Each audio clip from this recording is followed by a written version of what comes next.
chapter 9, verse 36 to 43.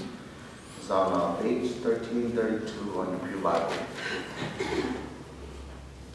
Peter brings Dorcas to life. Peter brings Dorcas back to life. In Joppa, there was a follower named Tabitha. Her Greek name was Dorcas, which means dear. She was always doing good things for people and had given much to the poor, but she got sick and died. And her body was washed and placed in an upstairs room. Joppa wasn't far from Lydda, and the followers heard that Peter was there. They sent 2 men to say to him, "Please come with us as quickly as you can." Right away, Peter went with them. The men took Peter upstairs into the room. Many widows were there crying. They showed him the coat and the clothes that Dorcas had made while she was still alive. After Peter had sent everyone out of the room, he knelt down and prayed. Then he turned to the body of Dorcas and said, "Tabitha, get up." The woman opened her eyes, and when she saw Peter, she sat up. He took her by the hand and helped her to her feet. Peter called in the widows and the other followers, and showed them that Dorcas had been raised from the dead. Everyone in Joppa heard what had happened, and many of them put their faith in the Lord. Peter stayed for a while in Joppa, in the house of a man named Simon, who made leaven.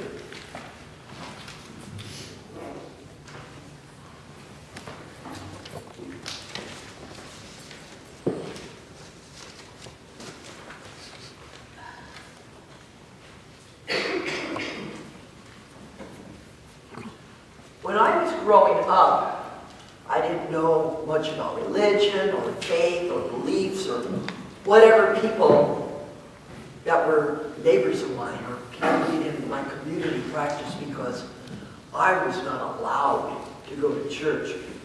You know, that's for you people that need a crutch, right? You need a crutch, so you go to church. We intellectual types don't need that. You know I am joking, don't you? I hope so. And it was actually when I went to college that I started rethinking things, because I took a course in biology. It was the most fascinating thing I think I ever learned, was about how carbon chains come together in certain ways. And you could have an amoeba, or you could have a little birdie, and they're just very unique, and they have to be chained, they have to be put right together only a certain way. I mean, it's not like you throw something in the fire, like in the story of Moses being up there on the mountain and his brothers with the people, and he claims that he took their golden jewelry, threw it into the fire, and poof, out came a bull, right? The figure of a bull. That he was telling bull, wasn't he, when he said that? It doesn't work that way. Everything is very specific. And the little carbon chains have to line up a certain way in order for it to be like, say, a human being or a goat or an alligator or anything else. And when I learned that and saw how specific it was, and that it wasn't just a matter of chance, and mathematically, really, it would be just about impossible. Can you think of how mathematically you could get these little things all lined up a certain way? Mathematically, you'd have a much better chance of winning the lottery. You really would, than doing that. And it started me thinking about, wow, it's to me, it's a mystery, because I don't have the answer. I mean, I know what is happening, but I don't know how it happens. I don't know what is involved in making it all possible for life to be formed. It just blew my mind. I was just fascinated. And then later on, I would hear these stories of people who are healers. And I thought, yeah, it's probably one of these people in a tent, you know, and they'll say, "In the name of Jesus Christ, throw down your crutches." And of course, they throw down their crutches and they're all healed. I thought, nah, I don't think about that. I don't think there are many possibilities of that. And then I learned about real, honest to goodness, hands-on healing. And believe me, some of you here in this church have been involved, right? Some of you have been involved with someone laying hands on you? Mm-hmm. Yes? So you know what I'm talking about. Well, there's actually a Japanese practice called Reiki. Any of you familiar with that? Mm-hmm. Reiki healing? I've heard of it. And it takes to be you actually have to go to school to learn this. And what it is again, God's energy runs through all of us. This is not unique. God's energy runs through all of us. And we all have energy in our hands. And when we lay hands over somebody, you don't even necessarily have to touch them, just above their body. The electrical energy that was given to us by God goes into the other person's body. And it literally energizes their body. If they have an infection, usually it helps the white blood cells to speed up and do their job in fighting the infection. Or say they're in pain. There's something about it that it actually helps relieve pain. I just saw a video on YouTube this week as I was preparing for this message of hands-on healing that is practiced in this hospital in Greenwich, Connecticut. And they have a group of people that have been trained. It's a 2-year program. And most of them are people of faith as well. And it was a woman who had just had hip surgery. And she had these throbbing pains. And of course the doctor wanted to give her a whole bunch of morphine. And you know what that does. Right? It also causes constipation. You know that too, right? So she said, well, I'm willing to try anything, right? So the person who was practicing the hands-on healing in the hospital, I saw her going over the body very gently, and especially in the hip area, you know, and would lightly touch it. And she was there for at least a half an hour, you know, going over her body. And then they interviewed the woman afterwards. And she said, wow, the throbbing had gone away and it really, really worked. I mean, it didn't stay unthrobbed, you know, like for a week or anything, but every time the woman would come in and do it, it really made a huge difference. And she said, boy, it beats morphine any day. I really like that. And then they interviewed the hospital administrator. And he was saying that, yes, you know, modern medicine is going to have to cooperate with other healing methods because they work together. They're not either or. They're not working against each other. They're working with each other. And with the hip surgery, which she really needed, and the hands-on that helped the pain, the two are working together in conjunction. I know myself, a number of years ago, I call it rotor-rooter because I don't know what they call it. In your nose, when you have all kinds of infection in your nasal passage, there is a procedure where they go in and they go zzz, and they just literally clean it all out. Well, you can imagine that your nasal passages would be rather raw, right? And I went to somebody before I had the surgery who was a Reiki practitioner. It's a Japanese healing, hands-on healing art.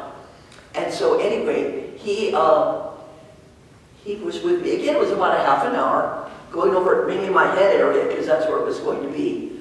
And it was amazing how, when I had the surgery, and you know, they had to let me stay there a little bit while until you know, I was in recovery because I was put out. And the doctor said, oh, well, I'll write you a prescription. Oh yeah, oh, because you're going to really need this. And so I thought, well, we'll see. And so I went to the fellow that was practicing Reiki again, who did the same thing after the surgery. I didn't even need a Tylenol. I mean, that's how good it was.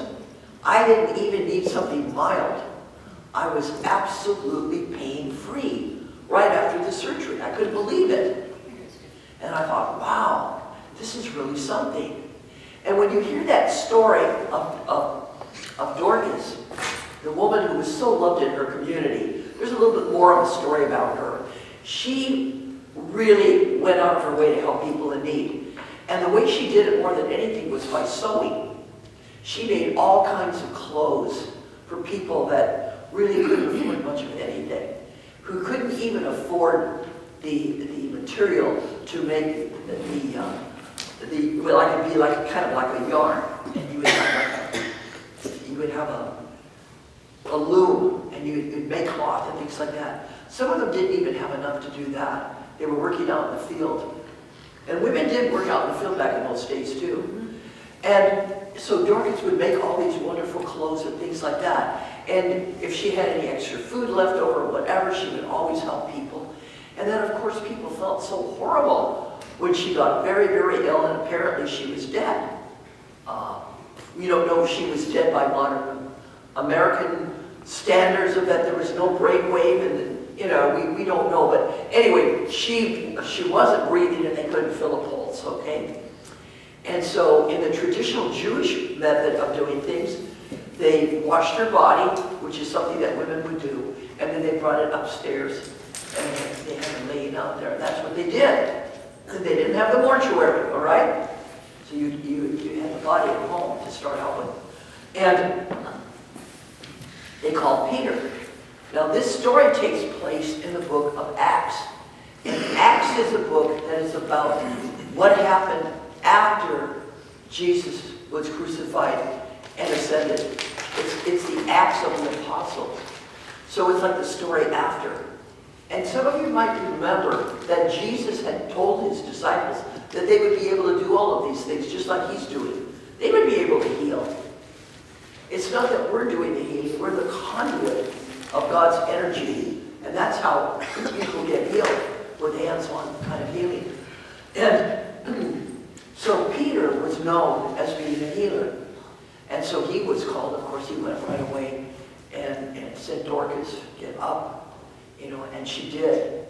And a lot of people find that very hard to believe. But there are countless stories, even today, of people that apparently they're not breathing and it doesn't seem like there's a heartbeat, where they seem to be revived. I know, Julio, you've shared your story about supposedly you were dead for like 6 hours. And More than 6 hours. Yeah, in the deep freeze. And, I mean, it can happen. And I want people here, particularly here in this church, to be open. I know a lot of times in some churches, particularly Protestant churches, we're so sophisticated. You know, all that hands-on healing, that's for the Pentecostals. We don't do that. Oh yeah, we do. And I know a lot of you have experienced it yourself, of having someone lay hands on you and you felt better. It is God's energy working through you to help another person. And it involves both giving, because the person laying the hands on has to be willing to let it all go, and also the person who's the recipient has to be open to receive the energy that they're given. So it's really a reciprocal kind of an agreement. It's kind of like God's covenant. It's not a one-way street. Both parties have to be involved in the healing process. When I think of life, I think of it as a mystery.